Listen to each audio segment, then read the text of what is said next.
Yeah. Got one of my homeboys in the building today. He got like 20 names, man. So go ahead and introduce yourself, man, because it's Kevin Barnett Hodges / It's a long story.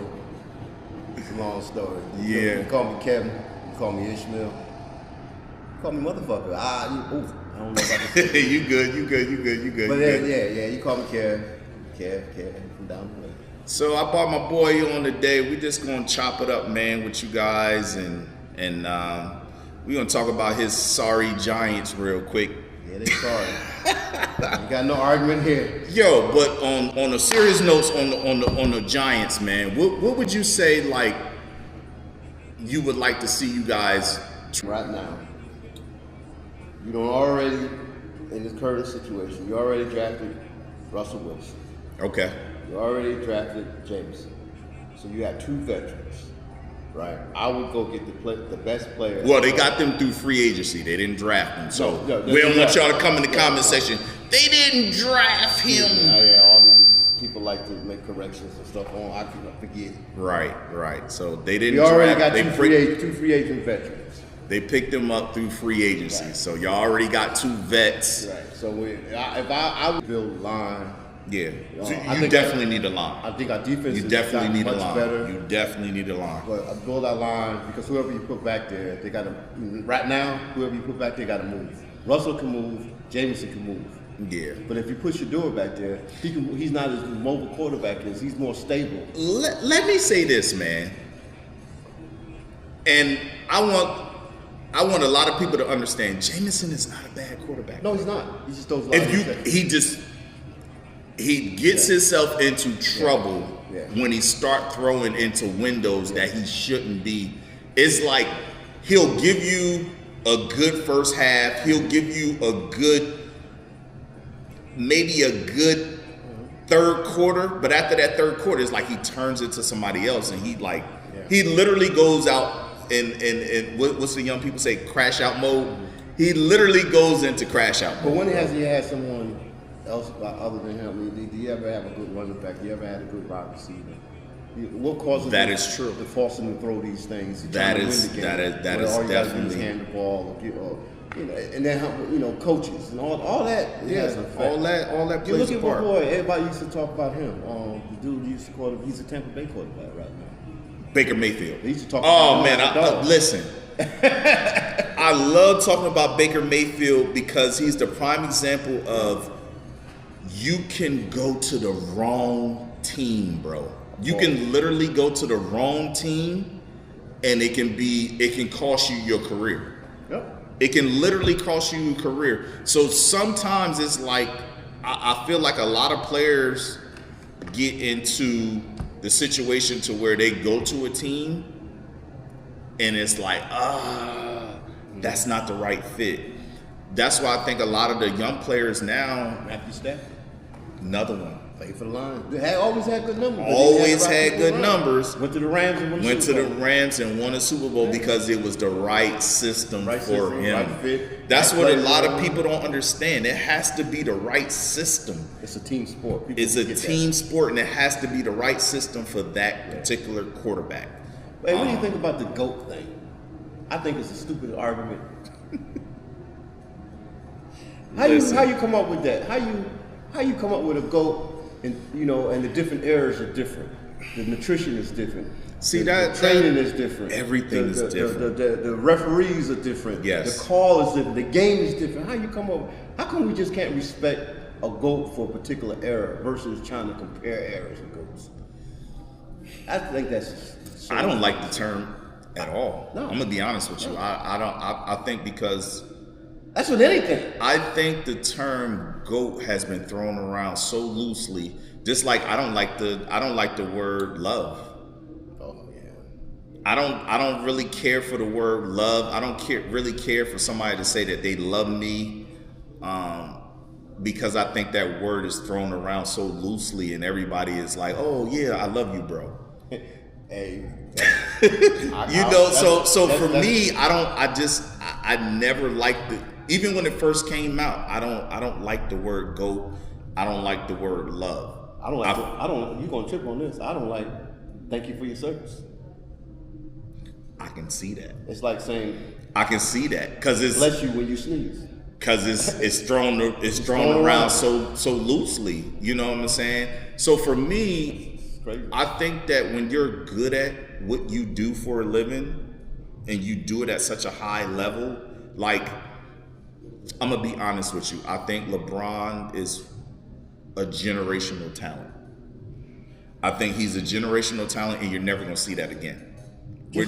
We're never when LeBron leaves the game and he's done playing, people are not going to appreciate him until they do a 30 for 30. When they do a 30 for 30 on LeBron James, everybody's going to look back and say, they're going to take their hats off like, damn, that brother went through all that.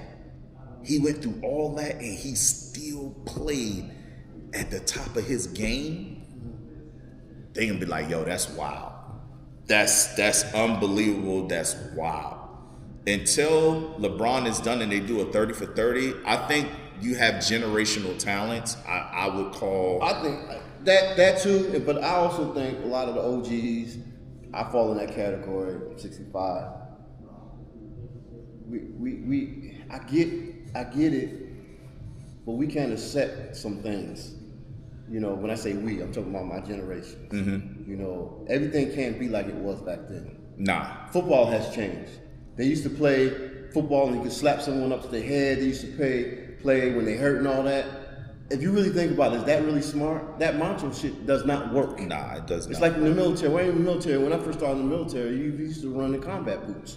And you got a whole freaking company sitting up in sick call because they got freaking chin splints. I mean, was that really smart?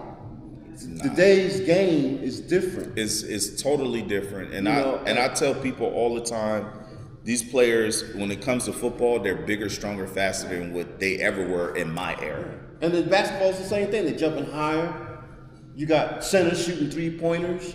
You know, they ain't playing in low post game. Yes. So it's totally different. I've never I'm still not used to that. But for me, it's amazing to see. I'm not gonna lie. It's amazing for me to see. I remember if you were back in my day, I'm 46 years old. Back in my day, if you were 6'6", 6'5", I would really say like 6'6", 6'5", you were considered a center. Yeah. I don't know how it was in your era, but if you were 6, coach made you. He make you play down low on the blocks. Yeah. Now you got guys that are 7'1". You didn't have the 7 foots. No, you didn't have. Will Chamberlain, Lou Alcindor, Kareem Abdul-Jabbar, all them was, the 7 footers was very rare. You had to have the guys like Moses, what's called Moses, to play for 76. You had these 6'9", 6'10" centers. You never really had the Kareem. How tall was Kareem? Kareem was about 7'1", 7'2". But he was a finesse center. He wasn't. He wasn't. He was tall. That's why he could back. He wasn't as strong, but he finessed you with the hook. Chamberlain will overpower you. How tall was Chamberlain? Chamberlain was about 7'1", 7'2". So you got but it wasn't many of them like it is nowadays. Like Shaq changed the whole game. Shaq was 7 feet, 7'1", but Shaq is 300 some odd pounds. He brought the power. Yeah, he was different. He didn't have to shoot a jump shot. Again, a generational talent. Yeah, like you don't see that no more. You don't see that no more. Most 7-footers, they look like Kevin Garnett. They're long, they're slim, and they're shooting jumpers. And they shooting jumpers, bro. What's his name? Utah. He's shooting jumpers. Who's that? Not Utah, the dude from the Nuggets. He won MVP 3 times. Oh, Joker. Yeah, Joker. So Joker. How tall is Joker? He got to be about 7 feet. Yeah, he definitely got to be up there. But he posts, but he did a little bit of both. Even the well, he all rounded. But even the 76ers when he's healthy, all rounded. He shoot jumpers too. He should be in the paint all the time. Embiid, but he shoot jumpers. Oh man, I ain't gonna talk about Embiid like well, that. I'm just saying the game has just changed. I think even the point guard has changed. I think Embiid gets a bad rap because he's not. I would say he's not all rounded. He's a mid-range, little bit, an inside player. He's not a Djokovic where he's all-rounded, defense, offense, can throw, can pass, can, like, you name it, he can do it. When healthy and he's dominating in the paint, Yeah. and every now and then take you outside, and then he's playing the defense. That's when he had the MVP year. For sure. You know, For you sure. can't stop him. You know, it's not too many centers that can actually stop him when he's 100%. But the game has just changed so much. Yeah, basketball has changed so much. Really, the only sport that ain't changed too much is baseball to me. Baseball, I don't think baseball ever gonna change. Yeah, baseball's the same. Now they changed the rules a little bit as far as some of the. So here's my thing about baseball. I don't think baseball would ever change, not less we get a Deion Sanders type of player or a Bo Jackson type of player, type of talent. Bo Jackson was different, bro. Yeah. Bo Jackson was different, bro. And when I say different, I mean, really but I'm talking about fully commit to baseball. Yeah, because we never seen none of them. We never seen an athlete. But this one athlete that's pitching and hitting them home runs, He's kind of different. close. He's different, but he ain't Bo. No. And he ain't Deion.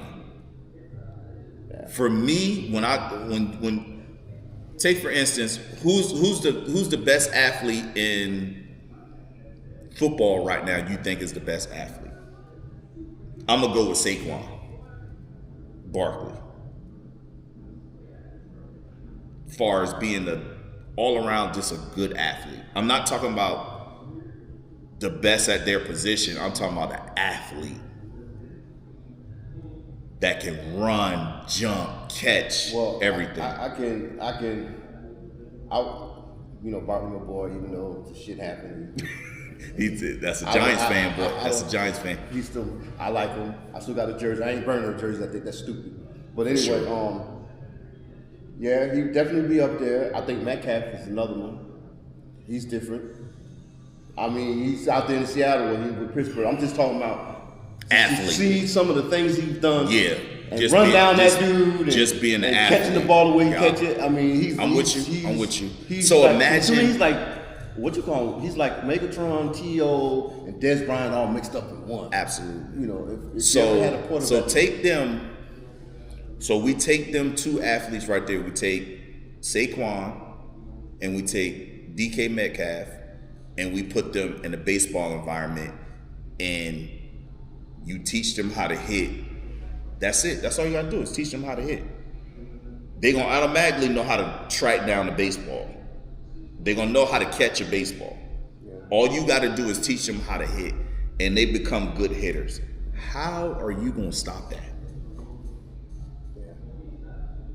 That's what we have. That's why until you get those, and no disrespect to the baseball players that's playing baseball right now, but it is a different caliber when you are truly just athlete. Like you can run, jump, catch, everything.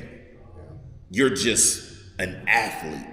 Until baseball start getting those type of players, it ain't never gonna change. Because you can see it's never baseball never gonna change. It's always gonna be what it is. Now, I'm glad you brought that up because have you been hearing the crazy thing with the bats? Yeah, they're trying to. Yeah. So one of the Yankees, if those of you out there that haven't heard yet, for some reason, so one of the Yankees coaches is a former. Was it MIT? Yeah. A former MIT graduate, and he taught at a university. So he reconfigured the bat. But this is what everybody don't understand. You can reconfigure a bat, you can put the weight up top, you can put the weight in the middle or whatever. The timing of hitting a baseball, you still gotta have it. Still have that vision. You still gotta have that vision. You still gotta hit it. Yeah, still gotta hit it. You still gotta hit that baseball. So I don't think. But If they make what is so this bat's supposed to make you hit better or not hit? So a lot of people are saying the action, the ball coming off the bat is making it go further. Okay. Because the weight is redistributed. So the weight used to be at the top of the bat.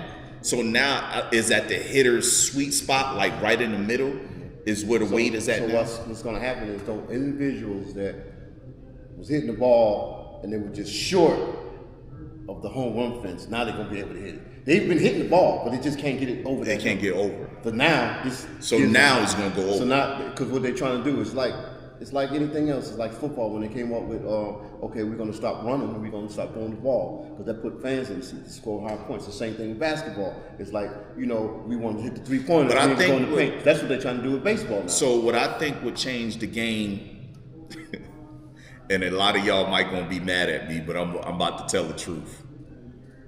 When they change the gloves. So now so remember the gloves didn't used to be so sticky. You talking about football now? I'm talking about football. Yeah.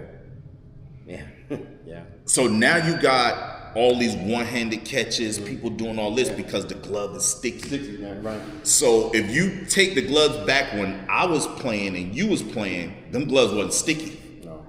When they got wet, they was the worst gloves in the world. It was more fashion statement. It was more of a, so when you wore gloves back then, coaches looked at you crazy. They was like, why you got the gloves on? Oh no, they helped me. Nah, take the gloves off. That's what our coach, bro, I did not start wearing gloves until I would say my junior year of college. I started wearing gloves. I didn't even get that far. So now I think it's the same thing what's going on with the bats. So now you're going to have more home runs because that weight is distributed. The bottom line is that you're trying to put fans in the seats. They want to see the home run. That's it. You know, and so because if you want to see people stop catching the way they catching in the NFL, take away them gloves. Half of them receivers wouldn't be getting paid the money they getting paid right now if it wasn't for them gloves. The ones that are wearing. Yeah. The ones that are wearing. Well, everybody wear gloves. But I don't know one receiver that don't wear gloves. But I think D-Hop, before the gloves, he was catching balls. He was coming out of oh yeah, when for he sure. Was with tennis, like what was the first team he played with? Texans. Yeah, Texans. But like everybody else, just start wearing the gloves and stuff. Yeah. There's some natural ones that can catch the ball. Yeah. You know, but yeah, the game, everything is. But I would say, if the NFL say right now you cannot wear you cannot wear the gloves no more. The gloves is done. Can't nobody wear gloves no more. I think half of the NFL receivers will be done right now. They could because they can't catch without gloves. I'm telling you facts right now. If the NFL come and say we're taking away gloves, you can no longer wear gloves no more. You can't wear receiver gloves. Linemen, you can still wear your lineman gloves because they're really not sticky or whatever. But receivers, you can't wear gloves no more. Half of the NFL receivers right now wouldn't be on NFL rosters right now. That's a fact. I'm telling you that right now. If you take receiver gloves away from receivers right now, even the kids, even the high school kids, they don't know how to catch without. Well, you saw that. Yeah, they don't know how to catch without gloves. They cannot. They don't know how to catch without gloves. Sports has just changed. Period. Sports has just changed, and I'm not saying. Listen, I'm not saying nothing wrong with it. Yeah, with having the sticky gloves, because you still got to get your hands in the right places and catch it. Point blank, period. Your eyes still got to connect with your hands to catch the ball. But what I'm saying is to take it to see who's a natural catcher. It's just some people that their hands are just naturally, they're like gloves. Like they can really catch when it comes to a football. Well, but not everybody can do it, though. That's why they measure your hands too. Right. That's why they measure your hands in the NFL Combine. Like my hands are not the average. My hands are huge. Yeah, well, see, that's why I didn't play. So that's why I'm able to catch footballs and do everything that I've done in my football career. But again, I just hope they don't take the fun out of what's going on with these new bats and be like, oh, next 2026 season we're banning it. I don't think you should do it. Because I'm gonna say something else. If they do that, then you got to make it mandatory for all baseball fields in all stadiums be the same measurements, because they're not. No, they're not. That wall in Boston. yeah, all the baseballs. You see what I'm saying? Yeah. So if you take away the new bats that's going on right now, you got to make all the stadiums the same. Yeah, that should be. And they ain't gonna do that. But it should be interesting to see what they do, because it's so. Social media is making it magnetized more, like, oh my gosh, like these players wouldn't be who they are without these bats right now. Because I think the Yankees hit in the last 3 games, they hit like 15 home runs, which is unheard of in 3 games. I did a segment, I think it was last week, where we talked about, I'm glad you brought up Richardson, where we talk about athletes crashing out. On the field, like literally losing their mind and doing unbelievable things. So Richardson last year basically crashed out, and that's why they sat him. So why do you think that's happening? You being a fan and seeing it, why do you think that's happening once again in the professionals right now? Athletes are crashing out. There's all kinds of reasons why. First of all, from an owner perspective, you draft this person, you put so much money in the person, so all of a sudden you want a return on your money immediately. So when you do that, all of a sudden you take a quarterback that's just coming out of college and probably maybe not even in a pro style, NFL pro style offense, and all of a sudden you come to the NFL team, now you want him to do pro style stuff, and then you cut down on the preseason games, right? And then you're not even playing him because you don't want him to get hurt. So you expect this individual to lead your team. And you have veterans and everybody in here, and they're looking at them, the optics, you might say, oh, they're getting together. No, but you just can't just throw somebody in there. That's like, I'm in the military. It's like throwing a private, and then all of a sudden he's going to be in charge of a bunch of sergeant first classes and master sergeants and stuff like that. Just because he did really good on his PT test and his aptitude test, and he's really super smart, he knows his job, but all of a sudden you're going to tell him, okay, we want to go ahead and brief the 4-star general. It's not going to happen. It's too much pressure. It's too much pressure. It takes time. See, these NFL players, you see these. There's only a few that make an impact right away. There's only a few, and then they still have to have that environment with them. Right. It's a team sport, and so you get these guys and put it on. All of a sudden, you're just like, oh, damn. Like what's the name? The quarterback for the Green Bay Packers. He's still on the Rodgers for all that time. But even today, he's still making mistakes. Yeah, he did what, 2 years? He did 2-3 years. Yeah, he did 2-3 and years still under Rodgers, it takes time to do that.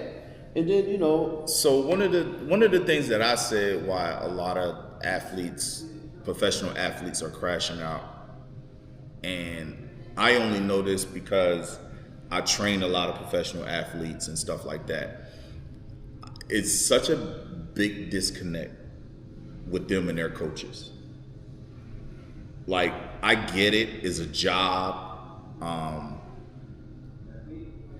Coaches really don't care about your private life too much or what's going on in your private life and stuff. Just like it's a regular job. Just like you go to work and your boss really don't care what's going on in your private life. He just wants you to do your job and go home. But I think when you are in that type of environment and in that type of atmosphere, your mental got to be all the way locked in. Not saying people that have regular jobs, their mental don't have to be all the way locked in, because there are some serious jobs out here, military, doctors, nurses, There are some jobs where your mental has to be sharp every single day. Well, see, that's why. But I think it's such a disconnect to where athletes aren't being treated like humans, to where that athlete might come in that week and he just mentally not there because something is going on at home, or a kid might be sick, or wife might be going through something, mom might be going through something. And I think that not enough coaches really care. Well, at the same time, like you made a comparison, any job, it's the same situation. Any job that come in, I don't care if you're a person that works in the sanitation department, right? And you got problems with your kid, or you got financial problems, these things happen, or babysitting problems, all that stuff. And guess what?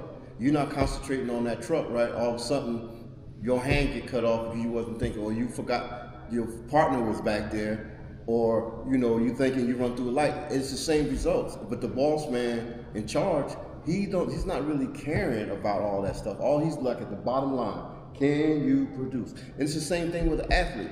As athletes, they're just getting a lot of money, and because of that one aspect, because of getting money, all the owner and the coaches, yes, they have the people in place for therapy and all these different things to them. They have all that, right? But the bottom line is, can you produce? Yeah. It's just that they're in the public's eye. And so therefore the coaches... A lot. So therefore the fans look at it as a game. But the owners and the GMs and all that look at it as a business. And it's two certain things. And then what happens when this person crashes out and everything, okay, we're going to send you to this psychiatry, we're going to send you... Check this out, though. You signed this contract. Yeah. So you might be crazy. I don't But think you're gonna play. I think that before these athletes crash out on national TV, I think the team already know about what's going on with them. Right. Absolutely, 100%. It's like a regular job. People know this guy's about to lose it, but guess what? We paying you. Right. It all goes back to the bottom line. Yeah. People don't freaking care. They don't care. They don't care. And I feel like the team could have prevented the crash out if they just sat that player. Yeah. They know. If they just sat that player and been like, such and such is not going to be available for this Sunday's game. And we the fans look at it and say, well, he's getting paid. Not only that, but we the fans, there's a lot of money going on. There's a lot of betting going on. You see what happened with Simone Biles when she said she wanted to sit out? You see what happened to the golfer when he wanted to sit out because of mental thing? They look at that as a weakness. You know what I'm saying? Right. But it's a lot of money going. It's a lot of betting going on. So, listen, I don't wish this on nobody, but say Saquon was going through something mental and he didn't play that. I'll give you a prime example. He sat out and they went crazy. Oh, he should have broke the record. He should have did. But had he played and got hurt, the Eagles wouldn't be looking at a title right now. They would have won still. You think they still would have won? Because just look at the game. Barkley was not a factor. No. He was a factor getting them to there. No. He wasn't a. They would have won. The game before though. The game before the Super Bowl, what did he do? Oh, he did his thing. Right. So imagine him not being. They would have beat the Chiefs. You think they would have beat the Chiefs? I mean the defense. The defense. No, I'm not talking about the Chiefs. I'm talking about the game before the Rams. Who was the game before? I know they played. They played them in the snow. I can't remember. It wasn't the Lions. They played them in Philly. It was snowing. Was it the Rams? I think it was the Rams. It was the Rams. And remember, they barely got out of that game. They started out hot. And Saquon took it to the house. First game of the first handoff of the game. Took it to the house. Yeah, but I'm just saying, you know. So I don't think they would have survived that You game. don't think they would have made it to the Super Bowl? I don't think they would have made it to the Super Bowl. I don't know. If he didn't do what he did. Now in the Super Bowl game, they tried to get him going, but they locked that up. What you call Kansas City was not having. Kansas City was not having that. The defense, they was on Mahomes. Yeah, they was on them. That was a good defense. That defense played. That defense balled out. That was not the same Kansas City Chiefs team that they played the year before. Not even a little bit. Not even a little bit. Not even a little bit. But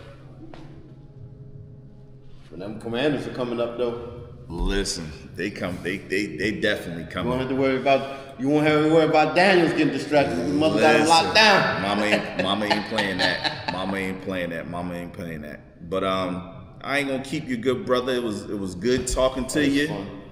It was definitely good talking to you. Good having you on the podcast. So I got one last question that I'm gonna ask you before we go. And this question is going to be geared towards, like, I know you don't like to talk about, you know what I'm saying, some of your accomplishments and stuff like that, but we're going to talk about because a lot of people don't know you wrote 3 books. So what made you want to write a book about not only your life, but some of your adventures throughout life, your journey throughout life? Like, what made you want to sit down and be like, you know what? I went through this. People don't realize that everybody has a story. Just because you're not famous doesn't mean you don't have a story. Right. And for the most part, people are ordinary. If you take away some of the things that rich and famous people have, they're ordinary people. We make them extraordinary because we put them on a pedestal. But you'd be surprised how many people have extraordinary stories, and if they had the same opportunities, they also could be on that pedestal. You know what I'm saying? Everybody has a story, and I think if people share their stories more, I think that would help the world to be a better world, especially this nation, because you say, he went through the same thing I went through. Well, I didn't know my mother, I didn't know my father. Oh, my father was a drug addict. Oh man. So everybody has problems. But people put these facades up, act like they ain't got problems. Just because you see them wearing Gucci or because you see them this, or people try to, what they use that word, floss, and try to be something like they ain't. Yeah. All this other stuff. The bottom line is people have problems and people have stories. So I just wanted to put my story out there because people was adopted, people went through the foster care system, people been through all kind of abuse and stuff like that. Stuff like that. And it's therapy. If you talk about it, put it out there, it makes me feel good, and then I help somebody else. So that's why I did it. That's the only reason why I did it. That's pretty cool. Always. I'm not no writer. I don't know how many people had to edit all this stuff, but Listen, you wrote 3 books, bro. I've been sitting down trying to write my first one, and I've been getting tips and stuff from you and stuff. Got to just put it on paper. It's like just having the time to act, and you were still like working a full-time job. Yeah.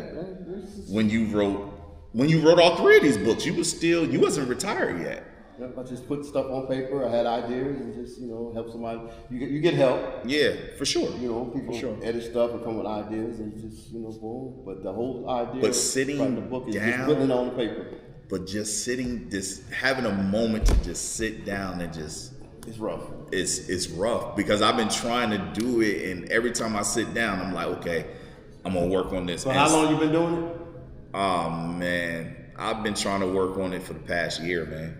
Okay, and how much you got down?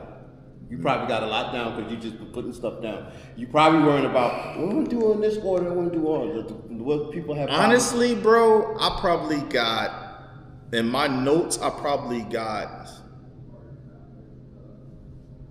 maybe 5 pages. That's a start. There you go. Maybe. There you go. I would say, honestly, probably maybe 5 pages. And them 5 pages probably could be stretched to 7 pages, but you probably are you trying to trying to put things in order, chapter 1. I started out like that. No. And then I talked to you and you said no. Just throw it down. You said just so now just all you write gotta do is just do another 5 more pages the way you're doing it now. Next thing you do, you have the book. It don't have to be a freaking novel. Nah. It's like 200 pages. Because the way, and I don't want to give out nothing, but the way I'm going to do it is like, it's going to be something like a movie. It's going to be like part 1, part 2, part 3. So it's going to be like, when you finish part 1, it's be like, you can be waiting like, damn, I wonder what happened to him. Because I'm starting out as me as a child. Like, it starts out with like me in the 8th grade. And then it's going to end with like me in the, probably like my 11th grade year. Then that book is going to be closed. And then the next book is going to be like me, 12th grade, going into college. So it's basically a series. So it's basically going to be a series. So every time you finish a series, you can be like, damn, like, I'm gonna have y'all like 50 Cent, like, damn, when he coming out with part 2? Like, you know what I'm saying? So that's how I wanted to create it and do it, because it's just, like you said, your life, my life, everybody's life is a journey. Yeah. And I can't wait until I get like up there where I start telling my current journey. For those of you who don't know, like, my current journey is definitely been crazy, my current journey. But it'll happen, man. But writing a book, bro, it is no joke. It is finding the time, especially when you're a person like me that has so much going on, or a person like you that has so much going on. Well, you ain't got nothing going on now. I got one thing going on. Listen, You're trying to get me busy. Listen, I'm trying to, but we gonna announce that soon. That's definitely coming. But good brother, I appreciate you coming on the podcast, chopping it up with me. And the next time we chop it up, we're going to be announcing something. So y'all stay tuned for that. Thanks again for coming on the show, Kev. We appreciate you, but we're going to wrap this up. Thank you for tuning into another episode of I Am Coach Mims, and we'll see you on the next set.